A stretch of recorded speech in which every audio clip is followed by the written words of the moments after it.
अस्सलामुअलैकुम। Face to face with Ayesha Bakhsh में आपको खुशामदीद कहेंगे। अदब और फलसफे की दुनिया में एक बात कही जाती है कि मैं उसका जिम्मेदार हूं जो मैंने कहा है, उसका नहीं जो आप समझे। लेकिन सियासत में मामला यकसर मुख्तलिफ होता है।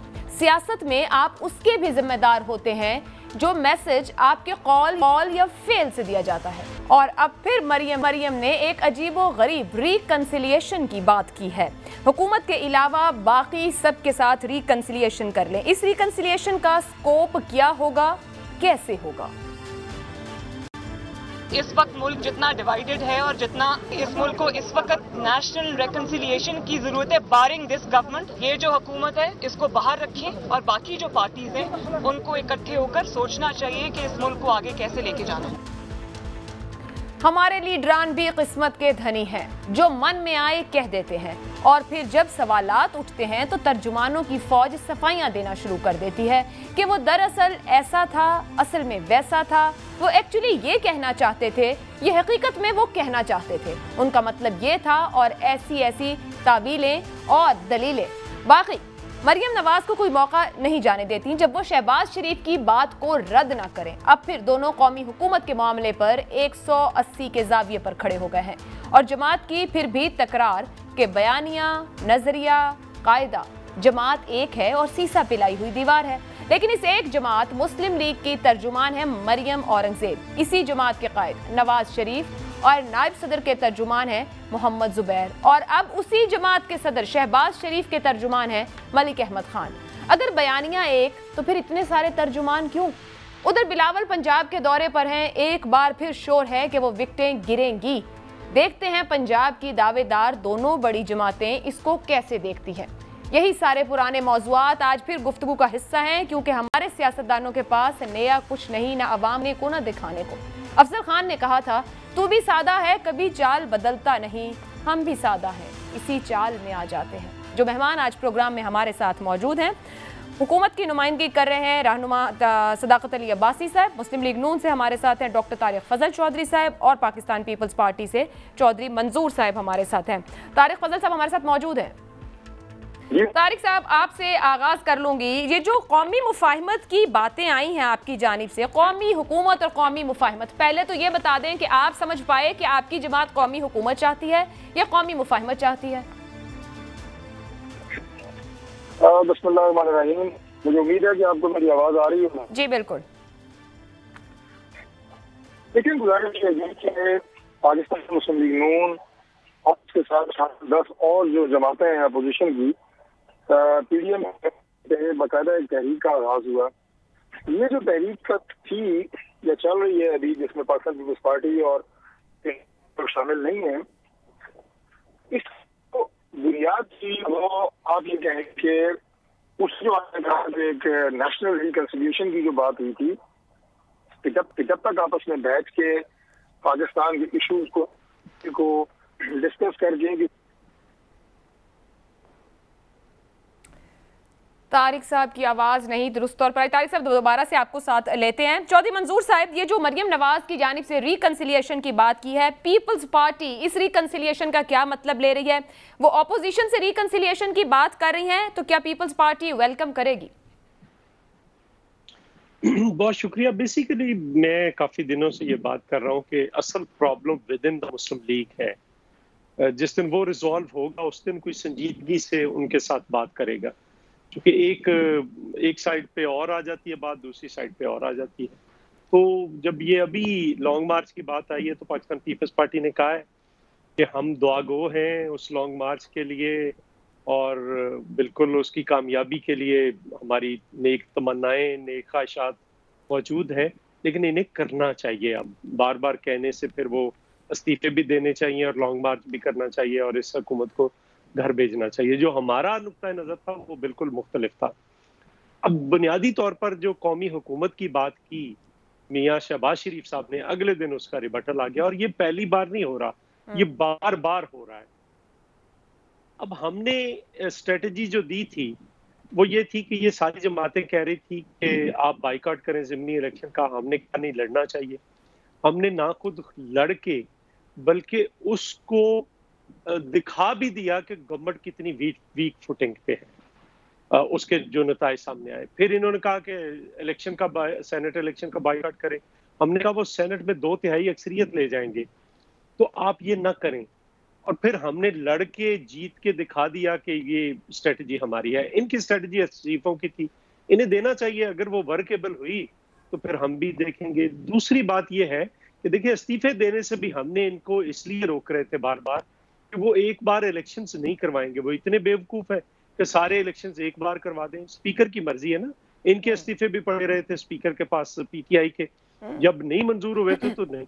वो 50-50 को बुलाएगा, इलेक्शन करा देगा, 2/3 अक्सरियत नीचे और 2/3 सेनेट में, और फिर वो जो 18वीं तरमीम हो, एनएफसी अवार्ड हो, जो जो चीजें वो समझते हैं वो करके उधर मारेंगे और फिर ये देखते रह जाएंगे। चौधरी मंजूर साहब, बड़ी माजरत के साथ जब आप ये कहते हैं मसला नून लीग के अंदर है, जाहिर मतलब कुछ ना कुछ तो बिहाइंड द डोर्स आपके इनके साथ कम्युनिकेशन जारी हैं। सवाल यह है कि आपकी जमात तनकीद करती है, बिलावल भुट्टो साहब तनकीद करते हैं, या बाकी अपोजिशन कोई भी नून लीग पर तनकीद करते हुए आप लोग दरअसल मरियम नवाज ग्रुप पर तनकीद कर रहे होते हैं या शहबाज शरीफ ग्रुप पर?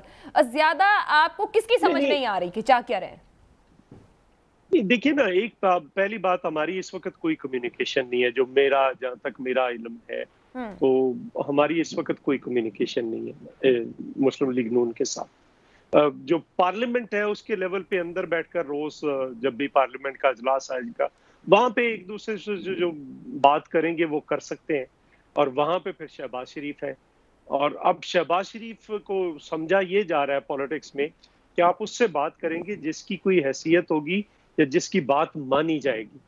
तो लग तो यही रहा है कि नहीं, उनके वो बात उस तरह से मुस्लिम लीग नून के अंदर ना सिर्फ मानी नहीं जा रही बल्कि वो जो बात करते हैं उसका रिबटल आ जाता है। तो इसलिए वो जो कन्फ्यूजन जिसकी मैंने बात की है वो अंदर है, वो दूर होगा तो कोई अब बात करेगा। ठीक है सदाकत साहब, मैं आपकी तरफ आती हूँ, लेकिन पहले तारिक साहब ये फरमा दीजिएगा, जैसे चौधरी साहब ने साफ कहा कि आपकी जमात के अंदर बड़ा मसला है और समझ नहीं आती बात किससे की जाए, और शहबाज शरीफ जो कि सदर हैं उनकी बात के रिबटल भी आ जाते हैं। सर फिर किसको पैगाम दे रहे हैं रिकंसिलिएशन का? किसके खिलाफ तहरीक चलानी है? कोई समझ नहीं आ रही आप लोगों की।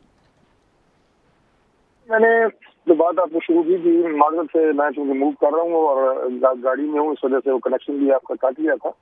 मैं यही बात कर रहा था कि नेशनल रिकंसिलिएशन की बात जो मैंने की थी उसका मतलब ये था कि आपस में बैठ के इन मामलात को जब तक डिस्कस करके इनका सोल्यूशन हल तलाश नहीं किया जाएगा उस वक्त तक मामला चलेंगे नहीं। पार्टी की बात आप की है, देखिए बात यह है जी कि ये पाकिस्तान मुस्लिम लीग नून का सबसे पहली बात तो ये है कि हर पार्टी का अपना एक इंटरनल मैटर होता है। हमें पता है हमारे कायद कौन है, हमारे सदर कौन है, मरियम नवाज शरीफ साहिबा की पार्टी की पोजीशन है और पार्टी का जो स्लोगन है, पार्टी का जो बयानिया है, ये हमने लेके चलना, हमने ये फैसला करना है।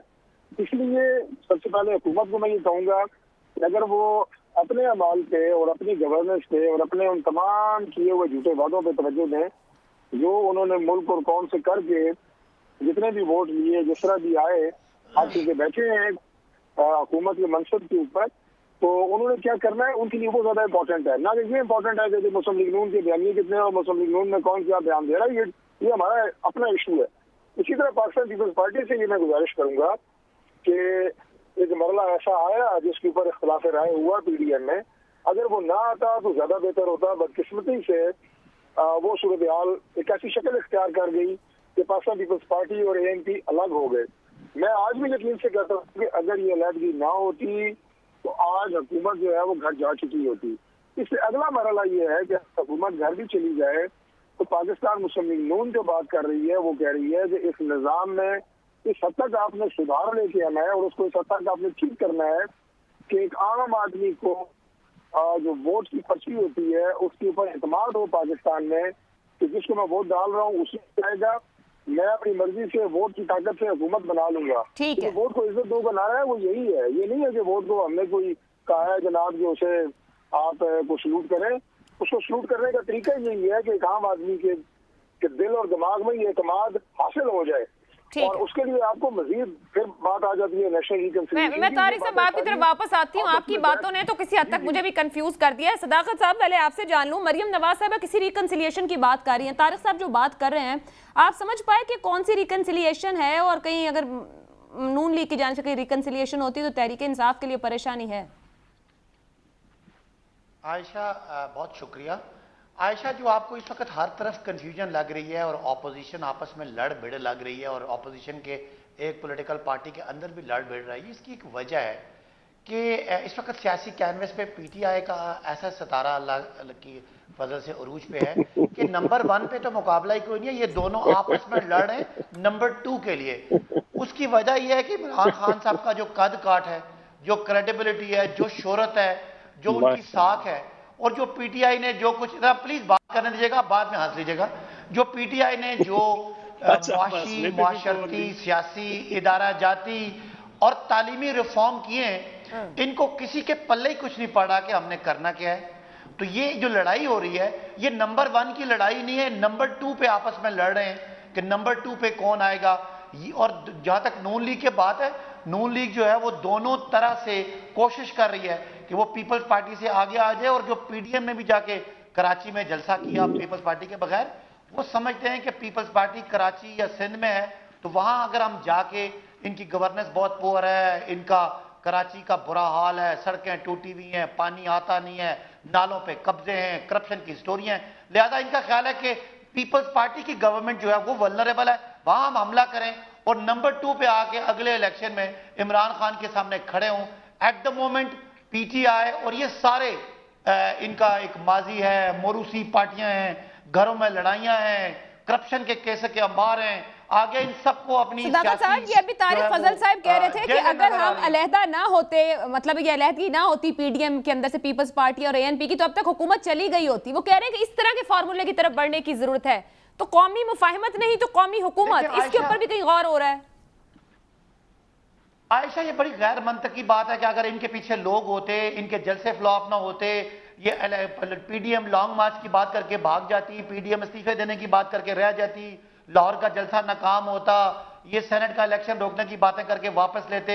ये इसकी एक वजह है, इन सबको पता है कि अगर जरा सा हम हटे, पीटीआई ने इलेक्शन करा के बिल्कुल हमें फारिग कर देना, जो चौधरी साहब ने बड़ी मंतक की बात की, ये 2/3 मेजोरिटी ले जाएंगे और हम बिल्कुल ही फिर हमें अपना एनआरओ मांगने का कोई चांस ही नहीं रहेगा। लिहाजा मैं समझता हूं आज नंबर 2 की लड़ाई है और रेलेवेंट रहने के लिए लड़ाई है और अगले इलेक्शन की तैयारी है। और पीटीआई जो इस वक्त पंजाब में, केपी में, मरकज में, बलूचिस्तान में, कश्मीर में और जीबी में आ गई है, अब हमारा टारगेट है कि पीपल्स पार्टी की बैड गवर्नेंस को हम टारगेट करें। साहब, आपको 100% यकीन है कि इस ऑपोजिशन से कोई थ्रेट नहीं है? आपको 100% यकीन है कि इस ऑपोजिशन से कोई थ्रेट नहीं है? आप लोगों का कॉन्फिडेंस ठीक है अपनी जगह पे? देखिए, आप मुझे बता देना इस ऑपोजिशन ने क्या कहा। मौलाना फजल रहमान के पीछे खड़े हुए, हमने भगा दिया, इन्होंने लॉन्ग मार्च का धमकी दी, नहीं कर सके ना। आप इनकी गिनती देखें, 2018 में ये काफी कद पे खड़े थे, आज बिल्कुल लेटे हुए हैं सारे। क्या वजह है? इसकी वजह यह है कि जो इनका ख्याल था कि मईशत के मसाइल हैं वो भी ठीक होना शुरू हो गए, मईशत भी रिवाइव कर गई, रेवेन्यूज बढ़ गए, रेमिटेंसेस बढ़ गए। ठीक है, महंगाई का इशू है। क्या बात है चौधरी साहब, चौधरी मंसूर साहब से जवाब ले लेती हूं, इतना हंस रहे हैं आपकी गुफ्तगू के दौरान। तय महंगाई पे करते हैं, सिवाय महंगाई के इनके हाथ पे कुछ नहीं है। जब हम दिखाते हैं महंगाई की वजह क्या है, नवाज शरीफ की करप्शन, जरदारी साहब की करप्शन, बड़े बड़े खसारे, बड़े बड़े कर्जे, तो लोगों को पता है कि आज अगर बिजली बढ़ रही है तो उसके पीछे जरदारी साहब और नवाज शरीफ के मुआहदे हैं। अगर हमारे कर्जे बढ़ रहे हैं तो उनके पीछे वो कर्जों की उनके पीछे भी ये कर्जों के पीछे लोग बड़े इत्मीनान से इमरान खान के मुकाबले में ये सारे मिलके भी उनके कद से बहुत छोटे, लिहाजा मेरा ख्याल है कि ये लड़ाई नंबर 2 की है। ये लड़ाई नंबर 2 की। चौधरी मंजूर साहब, ऑपोजिशन ने ही ऑपोजिशन के इत्तेहाद को नुकसान दे दिया, ये तारिक फजल साहब कह रहे थे अभी कि जो नुकसान हुआ। मौलाना फजलुर रहमान साहब को लगता है कि पीपल्स पार्टी ने छुरा घोंपा है, ये गिले शिकवे खत्म नहीं हो सकते? क्योंकि वो सदाकत साहब तो कह रहे हैं कि आप लोग कहीं 18-19 में तो खड़े थे, अब लेट चुके हैं और कोई ऑपोजिशन एग्जिस्ट ही नहीं करती है यहाँ पर इमरान खान साहब के सामने।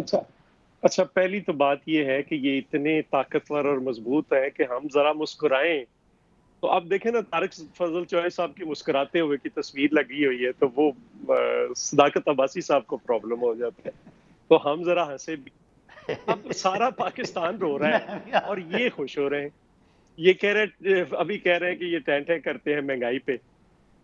अब इस मुल्क का मजदूर टैं कर रहा है, चूंकि आपने 35 रुपए किलो वाला आटा 70 पे ले गए, 55 वाली चीनी जो है वो 110 पे ले गए, 160 वाला जो घी है वो 320-330 पे ले गए हैं। बिजली जो लाइफ लाइन वाली थी, जो 2 रुपए यूनिट थी, जो 50 यूनिट या 100 यूनिट जलाता, वो 2 रुपए, उसको आप 5 रुपए 95 पैसे पे ले गए। आप गैस को तकरीबन कोई 3 गुना ज्यादा बढ़ा दिया आप लोगों ने। बिजली का यूनिट जो 9 रुपए का उसको 23 रुपए का कर दिया। ये है मजदूर की टेंट है जो रोज वो करता है। अब किसान की टेंट है, सुन लें। जो खाद की बोरी थी, मैं भी एक छोटा सा किसान हूँ, आपकी भी बैकग्राउंड किसानों की है। वो डीएपी की बोरी थी खाद की जो इस वक्त कोई 3000 की, वो अब 6400-6500 की होगी है, बल्कि रोज बढ़ रही है क्योंकि अब सीजन आने वाला है। तो वो गंदम के सीजन के आने तक डीएपी की 7000 क्रॉस कर दी। अब ट्रैक्टर ये वहां पे खड़े होकर वहां पे बता रहे हैं कि कारें सस्ती हो गई हैं। किसानों के कन्वेंशन में ये क्यों नहीं बताते कि हर ट्रैक्टर 2 लाख से 6 लाख रुपए महंगा हो गया। सिर्फ कल पेशावर के अंदर 5 रुपए किलो आटे के अंदर इजाफा हो गया है। करप्शन के केसेस हैं कि कोई 500 अरब से कम का कोई घोटाला ही नहीं है इनका।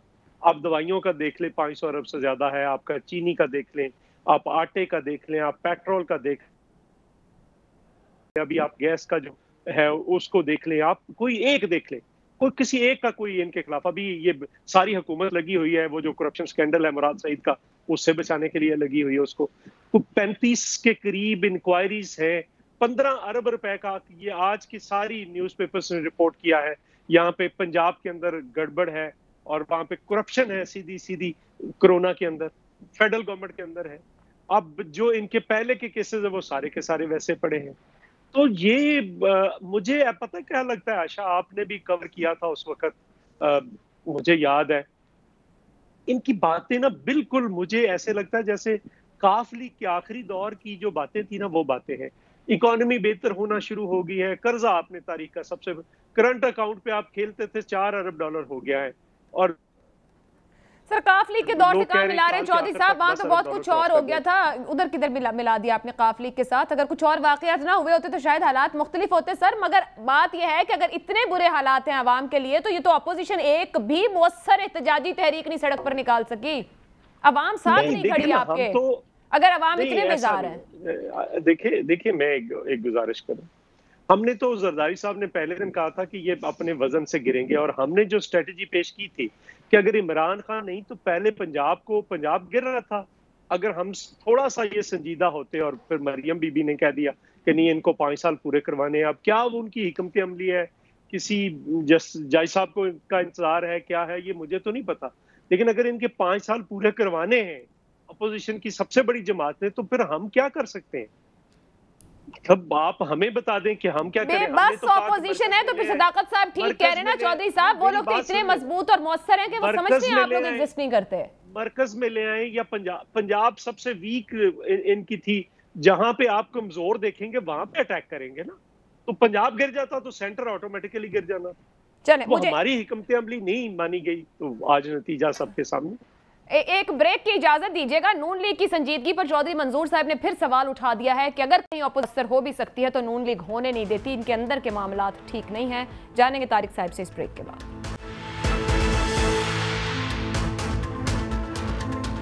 प्रोग्राम में आपको एक बार फिर खुशामदीद कहेंगे। तारिक फजल साहब यहाँ पर हुकूमत की तर्जुमानी सदाकत अली अब्बासी साहब कर रहे हैं, उनकी ये राय है कि आप लोग एग्जिस्ट ही नहीं करते हैं, जिस दिन इलेक्शन करवाएंगे आप जो हैं भी लेटे हुए फारिग हो जाएंगे। चौधरी मंजूर साहब ये कह रहे हैं कि हुकूमत के रहने की सबसे बड़ी गारंटी आप लोग हैं, आप लोगों में संजीदगी ही नहीं है। कमजोर जगह थी पंजाब, आप लोग वहां हिट करने को तैयार नहीं हुए।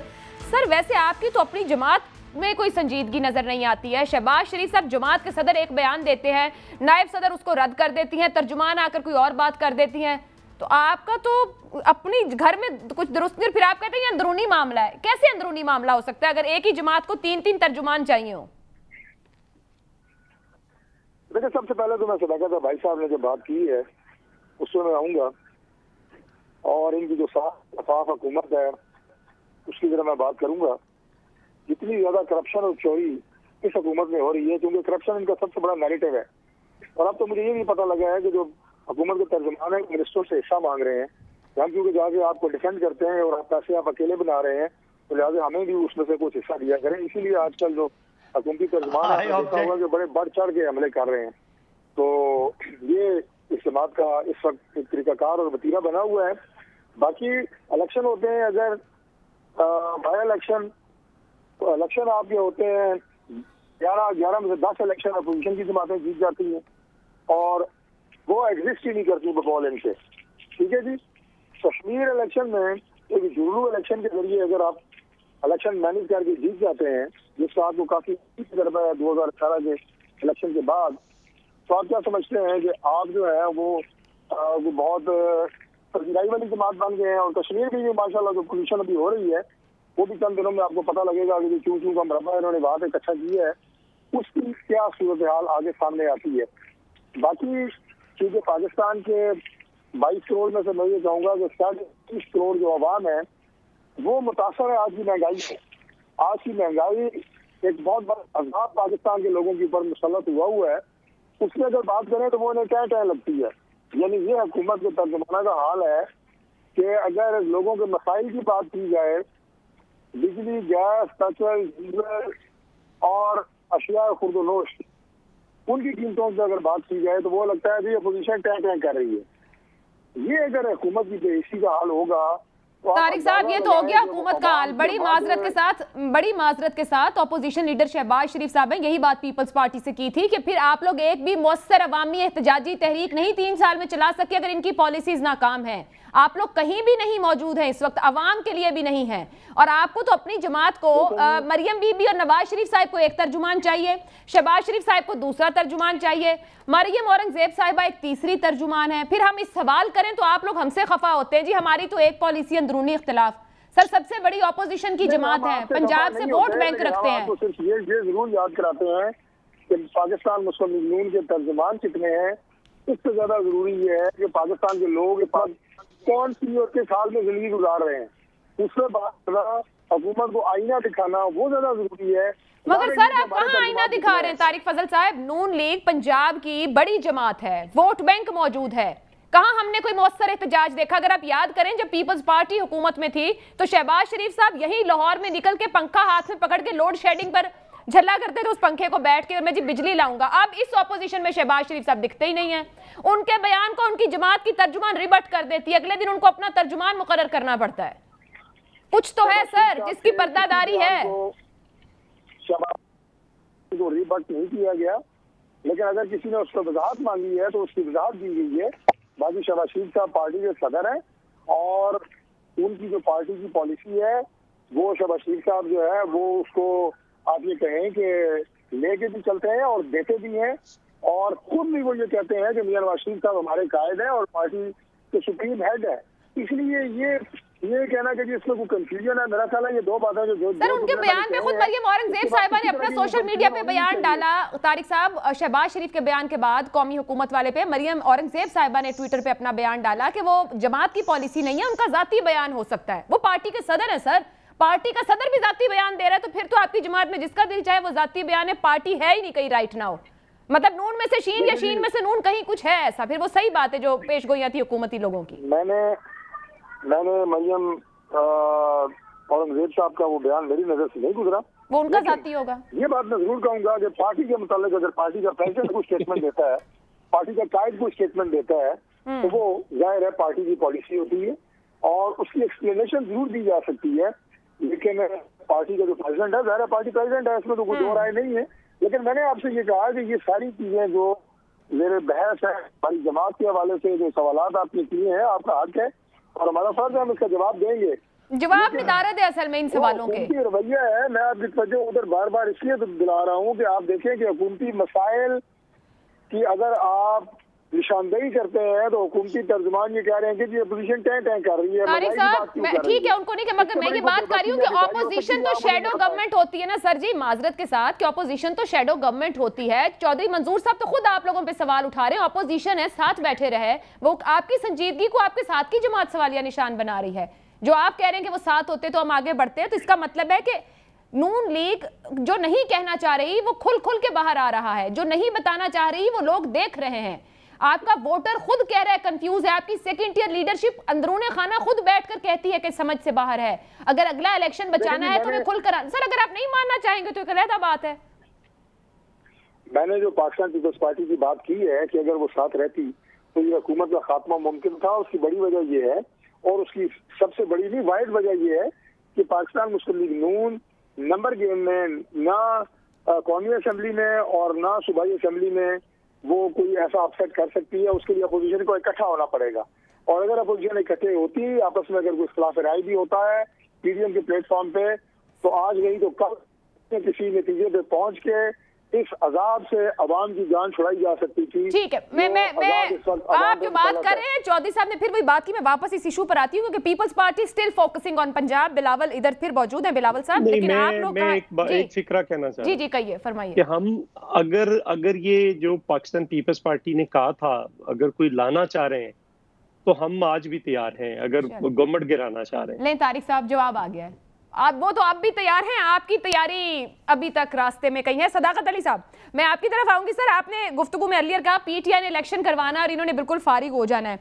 एक तो चौधरी साहब ने मेरा ख्याल से, अगर मुझे याद सही अभी दुरुस्त कह रही हूँ, काफ लीग के आखिरी दौर से आपको मिला दिया, इसको कमेंट कर दीजिएगा। दूसरा, ये वाकई बहुत रिपोर्ट हो रहा है कि कहीं ना कहीं कबल अज वक्त इंतखाबात लेकर आपके अंदर से बहुत तैयारियां जारी हैं कि प्रोजेक्ट्स को कंप्लीट किया जाए। क्या वाकई कोई ऑप्शन जेर गौर है अर्ली इलेक्शंस का? देखिए, पहले तो डॉक्टर साहब ने कहा कि जी खुद अपनी बातों का खुद ही उन्होंने तजाद कर दिया कि जी हम ज़िमनी इलेक्शन हम जीते थे लेकिन कश्मीर में उन्होंने झुर्लू फेर दिया, यानी जहां वो जीते हैं वहां वो सही जीते हैं और जहां हम जीते हैं वहां झुर्लू है। और पीपल्स पार्टी वाले भी बार बार कहते हैं कि 2018 का इलेक्शन सिंध में ठीक हुआ है क्योंकि वहां ये जीते हैं, और पंजाब में वो ऐसे ही कहते हैं कि हमारी पता नहीं कितने सीटें थी। अभी वो खुशाब का इलेक्शन हुआ जहां इनके वारिस कल्लू ने जी कोई 70,000 वोट लिया, पीटीआई के अली हुसैन बलोच ने 60,000 वोट लिया, 62,000, और पीपल्स पार्टी ने 300 वोट लिया, और ये समझते हैं कि इनकी बातें ये धांधली करेंगे तो कोई इसको सीरियस लेगा। फिर आपने पूछा कि अगर किसी वक्त हमें धांधली का एतराज था, हमें महंगाई का था कि ये लूट मार करते हैं, तो पीटीआई जब ऑपोजिशन में थी तो हम निकलते थे, हमारे साथ लोग निकलते थे। अब मुझे बता दें इनसे कोई बंदा ही नहीं निकलता। अगर कोई बात है तो आपने पूछा कि शहबाज शरीफ साहब ने कितने मुजाहरे किए, कितने प्रोटेस्ट किए, तो सिफर। अब पीपल्स पार्टी यहाँ टीवी पे बैठ के बोलती है, इनसे पूछे 13 साल से आपकी हुकूमत है, सिंध आपने कराची कचरे का ढेर बनाया, सड़कें वहां टूटी हुई हैं, नाले आपसे खोलते नहीं है, मरकज हुकूमत जाके खोलती है, कब्जे आपसे छुटते नहीं है, एक बस सर्विस आपके पास कोई नहीं है, आपके पास कराची जैसे शहर में एम्बुलेंस सर्विस कोई नहीं है, आपने सेहत में कोई रिफॉर्म नहीं किया, तालीम में कोई रिफॉर्म नहीं किया, कुत्ते काटे और सांप काटे के आपके पास वैक्सीन तक है नहीं, करप्शन की स्टोरियां आपकी इतनी है। आप यहां बैठ के तो अपना जवाब दें, 13 साल में कराची जैसे खूबसूरत शहर को आपने कचरे का ढेर बना दिया और वहां लूटमार की कहानी है, आप यहां बैठ के कमेंट कर रहे हैं। रही बात ज़राअत की, तो पहली दफा महंगाई हुई है और जितनी ये तनकीद कर रहे हैं इनका हक बनता है, बिल्कुल महंगाई है, लेकिन चौधरी साहब जब आटा महंगा हुआ है ना तो पंजाब के किसान को, सिंध के किसान को रेट भी सही मिला है। अगर चीनी महंगी हुई है ना तो गन्ने का रेट मिला है, आज जाके चेक करें। ट्रैक्टर की सेल हाई 1150 अरब रुपया इस साल किसानों में और ज़राअत में ज्यादा गया है। जाके चेक करें जरा, किसानों में ट्रैक्टर की सेल चेक करें, रिकॉर्ड है। आप किसानों में मोटरसाइकिलों की डिमांड चेक करें, रिकॉर्ड है। तो जरूर पाकिस्तान में एक 1.5 साल कोरोना की वजह से स्लंप आया, लेकिन आज हर तरफ से रिकवरी है। टैक्स रेवेन्यू तारीख का रिकॉर्ड, इस वक्त रिजर्व जो है वो तारीख के हाईएस्ट है। 2013 के बाद पहली दफा पाकिस्तान की एक्सपोर्ट जो है वो 25 अरब से ऊपर गई है। जो तरसीलाते ज़र है वो पाकिस्तान का रिकॉर्ड है।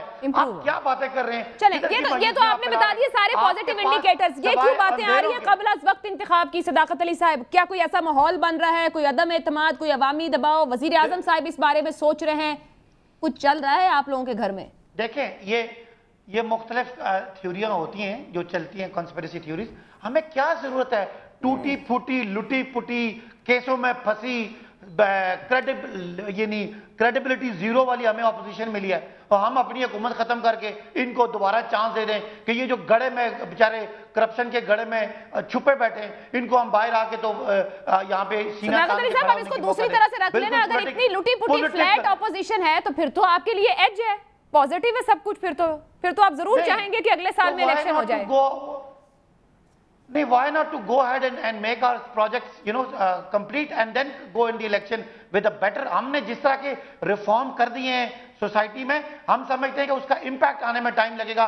और एक बड़ा वाजे है, इमरान खान के कद काट का कोई लीडर मुझे बता दे। अगर इस दौरानिया में कोई बेहतर स्ट्रेटेजी ऑपोजिशन लीडर ने बना ली, कोई बेहतर रिकंसिलिएशन प्लान कहीं बन गया, कोई बेहतर रिकंसिलिएशन ऑपोजिशन की आपस में हो गई, तो फिर आपके लिए मुश्किल भी हो सकती है। आयशा, लोग नवाज शरीफ, शहबाज शरीफ को पिछले 30 साल से देख रहे हैं, जितने उन्होंने झूठ बोले हैं। खाली अगर ये ऑपोजिशन में जो उन्होंने धमकियां लगाई हैं, आर या पार करेंगे, ये करेंगे, वो करेंगे, एक बात भी इनकी सच्ची साबित हो। मैं कह रहा हूं 2018 में हम इनसे खौफ खाते थे, हमारी थोड़ी सी मेजॉरिटी है, पता नहीं ये क्या कर देंगे। लेकिन आपको पता है, चोर चोरी से जाता है, हेरा फेरी से नहीं जाता। ये एक दूसरे साथ भी इन्होंने हेरा फेरियां की, इन्होंने हमारे साथ भी हेरा फेरी करने की कोशिश की। ये सामने से आते हैं, धमकाते हैं, पीछे से आके मिन्नतें करते हैं, इधर से हमसे एनआरओ मांगते हैं। दोनों पार्टियों का आपस में मुकाबला है। पिछले किसी एनआरओ के सबूत नहीं मिले, बहुत आवाजें उठाई हैं आप लोगों ने, ये भी पूछते हैं अब क्या फिर किसी ने एनआरओ मांग लिया? नहीं तो सबूत क्या होते हैं मुझे बता दें। क्या मरियम साहब क्यों 8 महीने खामोश रही हैं? क्यों वो सामने आती हैं और छुप जाती हैं? आप मुझे बताएं। पीपल्स पार्टी सुने, चले मुझे बताएं, नून लीग क्यों नहीं हमारे खिलाफ पंजाब में कोई एक्टिविटी करती? इनको पता है कि अगर हमने को पंगा किया तो हम आपस में तितर बितर हो जाएंगे।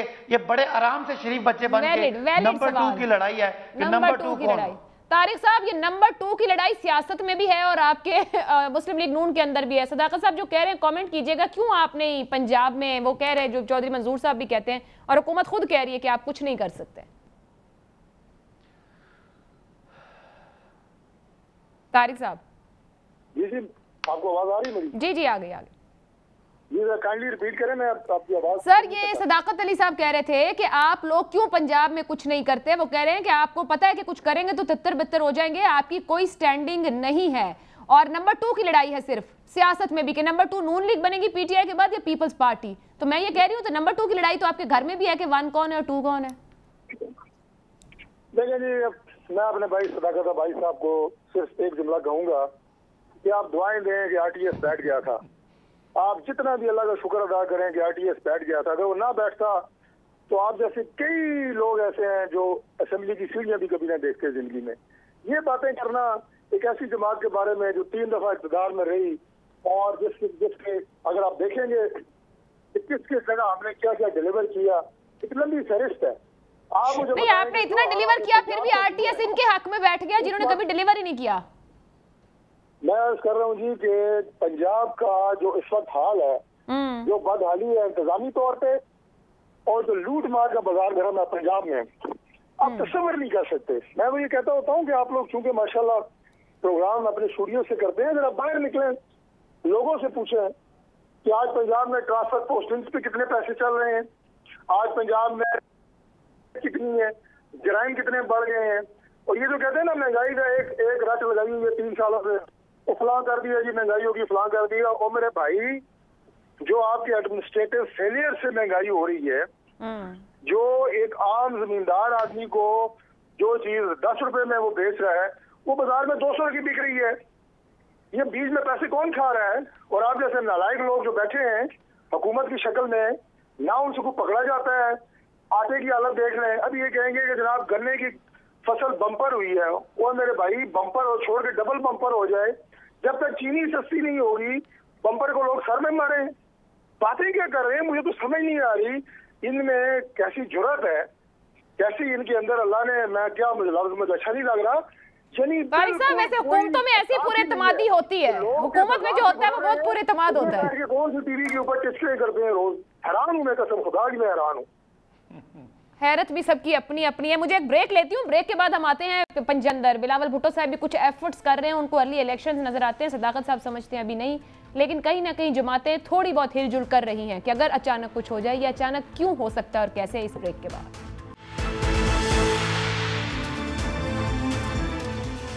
प्रोग्राम में आपको एक बार फिर खुशामदीद कहेंगे। चौधरी मंजूर साहब, जनूबी पंजाब पाकिस्तान पीपल्स पार्टी का फोकस ऑन ग्राउंड तैयारियां, बिलावल भुट्टो का बेतहाशा बार ये कहना कि वो अगले इंतखाब की तैयारी या किसी भी वक्त इंतखाब हो सकते हैं।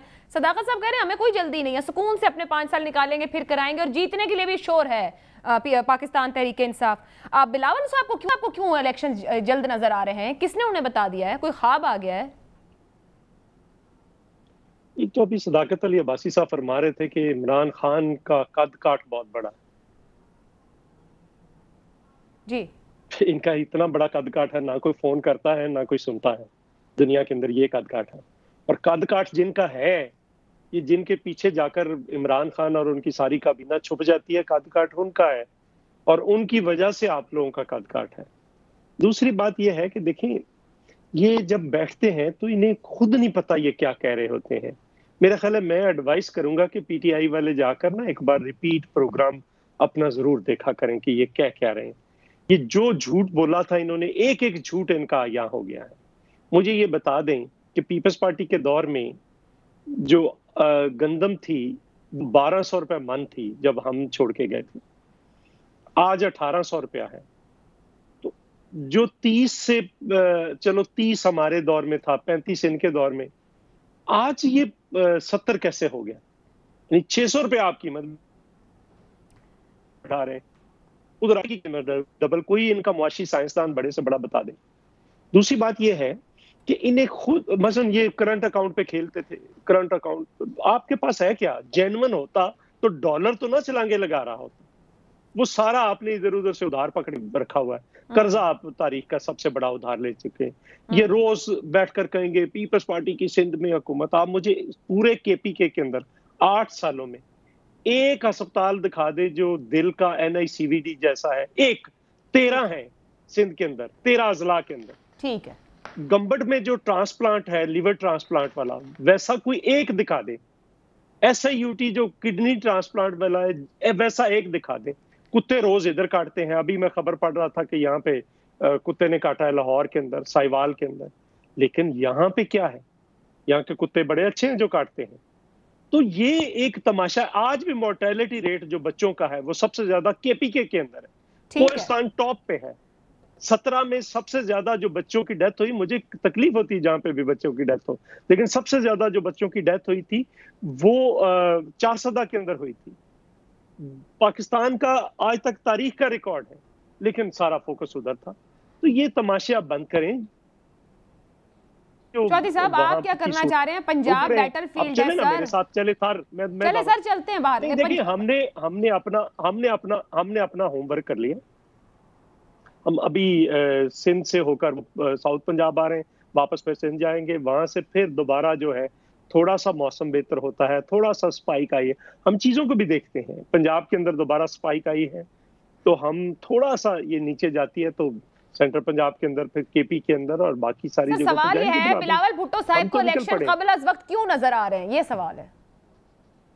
ये देखिए, ये जो है ना, ये कंपनी चलती दिखाई नहीं देती। कंपनी इतनी खुश, इतनी मुतमईन है, वो पूछ कहती है हमारे आगे कोई है ही नहीं, हमारा कद इतना बड़ा है, आप सब लेटे हुए और गायब हैं। जिसकी हुकूमत होती है ना, ये वो कंपनी ऐसी होती है। फिर एक दिन चलता है, सुबह उठते हैं तो पता चलता है कि वो तो था ही नहीं। तो आप सब लोग महसूस कर सकते हैं एक दूसरे के वक्त को, इसका मतलब है। बिल्कुल नजर आ रहा है, सब कुछ नजर आ रहा है। तारिक फजल साहब, अदम एतमाद को लेकर पीपल्स पार्टी और अभी चौधरी मंजूर साहब ने आपको दोबारा भी बात कर दी। मैं आपसे जानना चाहती हूँ कि नून लीग के पास, नून लीग की वाकई चाय नहीं है पंजाब में कुछ करने की, और यही गारंटी है सबसे बड़ी पीटीआई के लिए, या फिर जो पीपल्स पार्टी जो है वो बात जो करती है उसमें आपको लगता है कि आपको तीसरी कुव्वत की मदद दरकार रहेगी, इस बायस आप उधर नहीं जाना चाहते? कुछ तो आप लोगों का पॉइंट होगा इसके ऊपर, या नंबर ही नहीं है आपके साथ? देखिए, अकेले तो जाहिर है पाकिस्तान मुस्लिम लीग नून के पास नंबर नहीं है। आपको अपोजिशन की जमातों को इकट्ठा करना पड़ेगा। ये एक रियलिटी है। मैं उसको ना मानूं तो मेरा ख्याल वो एक अलग बात है। ये ठीक बात कह रहे हैं चौधरी साहब, ठीक कह रहे हैं कि नंबर गेम जो है वो जब अपोजिशन की जमातें इकट्ठी होंगी इंशाल्लाह तो बन जाएगी। और सबसे बड़ी बात ये है सर, कैसे इकट्ठी होंगी? तारिक साहब, इकट्ठी थी, नहीं बन सका तो अलहदा हो गई ना। इकट्ठी थी, इख्तिलाफ इसी पे तो थे, तो फिर अलहदा अलहदा हो गए सब, एक दूसरे की राय नहीं पसंद आई। हमने तो अब भी ऑफर कर दी। सियासी जमातों के अंदर इत्तेहाद बनते रहते हैं, टूटते रहते हैं, फिर बनते रहते हैं। ये कोई ऐसी बात नहीं है वो अनहोनी है या पहली दफा हुई है। इससे पहले कितने महाज बने हैं, कितने इत्तेहाद बने हैं। ये चौधरी मंजूर साहब तारीख को मेरे से भी बेहतर जानते हैं। आप शुरू हो जाए जब ज़ियाउल हक साहब का माशाल्लाह लगा था, जनरल ज़ियाउल हक का क्या दौर था हमारे तारीख का, उस वक्त तक जमहूरियत की बहाली के लिए कितनी तहरीकें चली हैं, कितने इत्तेहाद बने हैं। तो ये ऊंच नीच लगी रहती है। ये कोई हरफ आखिर नहीं होता बट जो नून लीग के अंदर हो रहा है वो तो पहली बार ही हो रहा है, या वो भी पहले जमातों के अंदर होता रहा है? देखिए, आपको बहुत ज्यादा दिलचस्पी इस बात में है कि नून लीग सर बयानिया एक सामने नहीं आ रहा ना, जमात का बयानिया नहीं आ रहा, लीडर अवॉइड करते हैं, वर्कर जानना। मैंने आपसे कहा आपकी सेकंड थर्ड टियर लीडरशिप नहीं समझ पा रही है, आप लोग क्या करना चाह रहे हैं। पीपल्स पार्टी कंफ्यूज हो गई है, चौधरी साहब कंफ्यूज है, चौधरी मंजूर साहब। नून ये चाहती है कि मुल्क आइन के तहत चले, हर शख्स और हर इदारा अपने आईनी हुदूद के अंदर रहे, अपने इख्तियारात को क्रॉस ना करे, दूसरे करे। सदाकत साहब भी यही चाह रहे हैं और चौधरी मंजूर साहब भी यही चाह रहे हैं। सर ये तीन बाकी दोनों भी आपके दोस्त यही बात चाह रहे हैं जो आप चाह रहे हैं। तो बस यही बात चाह रहे हैं, तो यही हमारा बयानिया है। इसको आप मज़ामत कहें, इसको आप मफामत कहें, जो मर्जी आप नाम दे लें, जिस पे आप राजी हैं वो नाम दे लें, लेकिन हमारा बयानिया रूल ऑफ लॉ का है।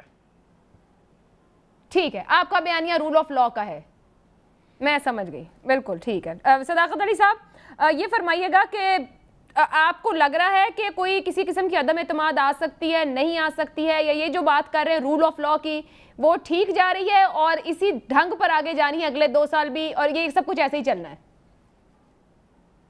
देखिए, मैं डॉक्टर साहब की बात को अप्रिशिएट करता हूँ कि ये रूल ऑफ लॉ की बात करते हैं, आइन की बात करते हैं, और उनका मतलब अगर रूल ऑफ लॉ होनी चाहिए तो मेरी दरख्वास्त है कि पहले तो रूल ऑफ लॉ ये कहता है कि कोई भी मुल्ज़म जिसको सज़ा हुई है वो अदालतों से भाग नहीं सकता, तो पहले तो मियाँ साहब को वापस लाएं, उन्हें कहें सरेंडर करें। अगर वो जेल में उनको करप्शन किया तो वो सजा भुगतें, और करप्शन नहीं की तो सियासत करें।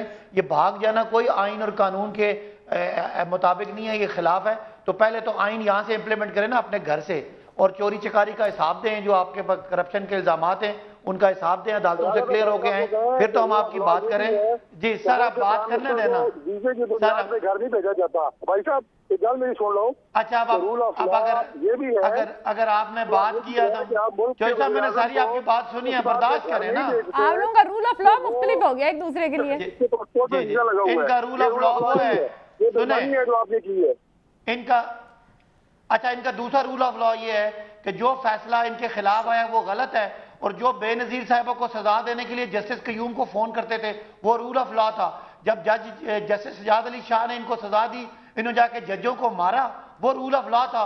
जब ज़ियाउल हक, जिसको ये बुरा समझते हैं, जब उसकी गोद में बैठ के वजीर खजाना बने, वो रूल ऑफ लॉ था। तो मुझे ना बताएं कि आप रूल ऑफ लॉ क्या था। आपका शुरू ही आपका आगाज ही गैर कानूनी गैर आईनी था, और आपका अंजाम भी आज जब मुझे क्यों निकाला की तहरीक है, और मियाँ साहब का अदालतों से भाग जाना और लंदन में जाके झूठे कागज पकड़ाना, वो भी रूल ऑफ लॉ नहीं था। और रूल ऑफ लॉ ये है कि जब वजीर आजम खड़ा होकर पार्लियामान में कहे कि ये हैं वो जराए, बाद में वो झूठे खत निकले, ये रूल ऑफ लॉ नहीं है। हमें ना सिखाएं, इसीलिए कौम में आपको पजीराई नहीं मिलती। आपकी बात में, आपके एक्शन में और आपकी तकरीर में बहुत बड़ा फर्क है, इसीलिए आपके बयानिए भी एक नहीं है और आपके पीछे अवाम भी नहीं है। हुण गल ते सुन लो, हुण बर्दाश्त करो डॉक्टर साहब, हुण मेरी वारी है, मैनू गल मेरे बात तो करने दे। चौधरी मंजूर साहब ने एक बात की, चौधरी मंजूर साहब ने बात की, इन्होंने सिंध की बात की, मेरे भाई ने बड़े फख्र से NICVD गिना दिया और गंबट गिना दिया। चौधरी मंजूर साहब मुझे बता दें कि 6 करोड़ की आबादी है सिंध की, 7 करोड़ की आबादी है, उसके लिए 2 अस्पताल बताते हुए आपको अफसोस नहीं हो रहा कि 1.5 करोड़ की आबादी खाली माजरत के साथ प्रोग्राम का वक्त खत्म हो गया। मैं शुक्रगुजार सदाकत अली अब्बास, डॉक्टर तारिक फजल साहब और चौधरी मंजूर साहब की। मगर एक बात सोचने की है हुकूमत और अपोजिशन की, जरूरत से ज्यादा पुरएतमाद हुकूमतें और कमजोर अपोजिशन अवाम को हमेशा नुकसान दे। इजाजत दीजिए, अल्लाह हाफ़िज़।